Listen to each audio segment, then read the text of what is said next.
Piaget is obviously a huge name in developmental psychology, but he's not the only big name. Another famous developmental psychologist was Lev Vygotsky. Like Piaget, Vygotsky emphasized that children actively construct their knowledge and understanding. However, while Piaget emphasized a role of action and interaction with our physical environment, Vygotsky emphasized the role of the social environment in stimulating cognitive development. He said that society provides tools to support cognitive development, and that cognitive development is shaped by the cultures in which we live. The effect of social influence in development is most clearly demonstrated in Vygotsky's concept of the zone of proximal development, or ZPD. The ZPD is the range of tasks that are too difficult for children to master alone, but that can be learned with guidance and assistance from adults or more skilled children.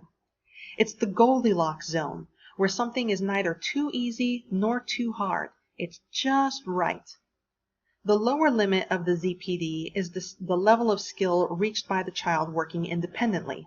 Anything easier than this won't result in learning because the child already understands it.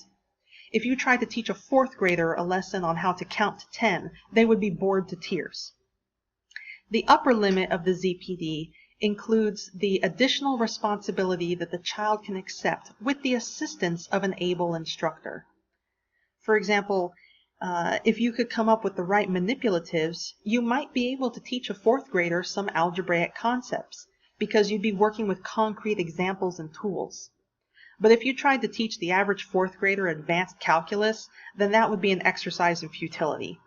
You've got to find that sweet spot where something is just barely beyond the child's current level of skill, but where they can get it if they just have some guidance. A helpful tool for maintaining the zone of proximal development is scaffolding. Think about scaffolding that you see when a building is being constructed. Once the building reaches a certain level of construction, the extra support isn't needed anymore and the scaffolding is removed. It's a similar concept here. Scaffolding means changing the level of support over the course of a teaching session. The more skilled person adjusts the amount of guidance to fit the child's current performance. When the student is learning a new task, the skilled person may use direct instruction. As the student's competence increases, the skilled person gives less guidance. For example, when teaching my sons to cook, I didn't just start by putting a knife in my 4-year-old's hand and say, okay, first chop the onions. I started by having all the ingredients prepped and ready. That way I could say, okay, now add the onions to the pan.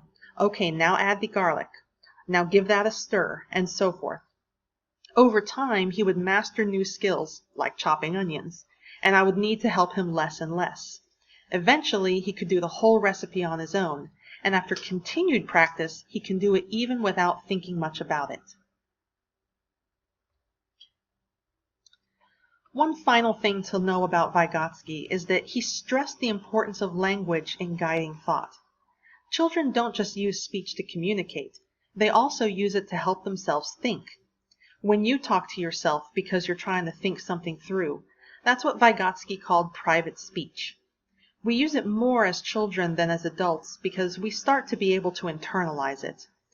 But he noticed that we tend to use private speech more when a task is difficult or when we don't know how to proceed. Children who use private speech have also been found to be more socially competent than those who don't. So if you talk to yourself, you're in good company. So what's the point of learning this? How can it help us?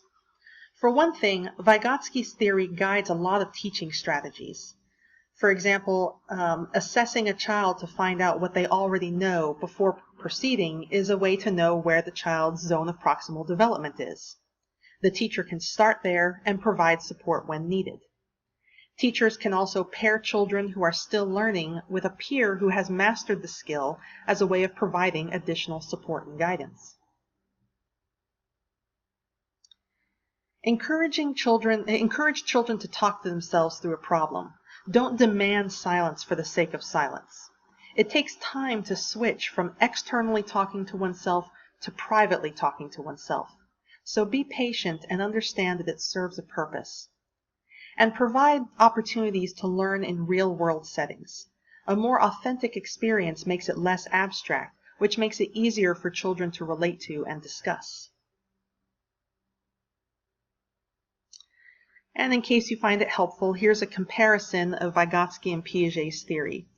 So as you can see, Vygotsky placed a much stronger emphasis on sociocultural contexts.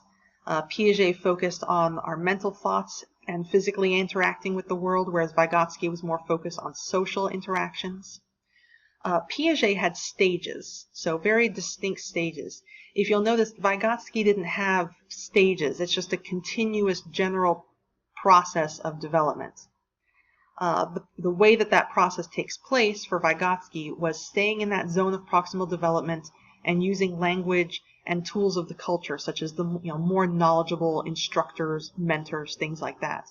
Whereas Piaget focused on the cognitive processes of assimilation, accommodation, and so forth. Vygotsky placed language in a much more major role than Piaget. Vygotsky, his views on education played a central role.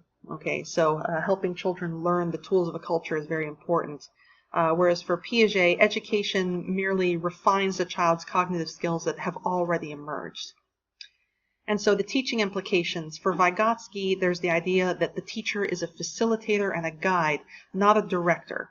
And their job is to establish lots of opportunities for children to learn with the teacher and more skilled peers providing that guidance.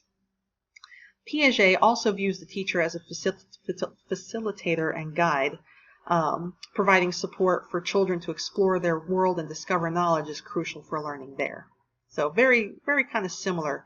But I think Vygotsky had some more specific and concrete ways for teachers to implement some of these processes.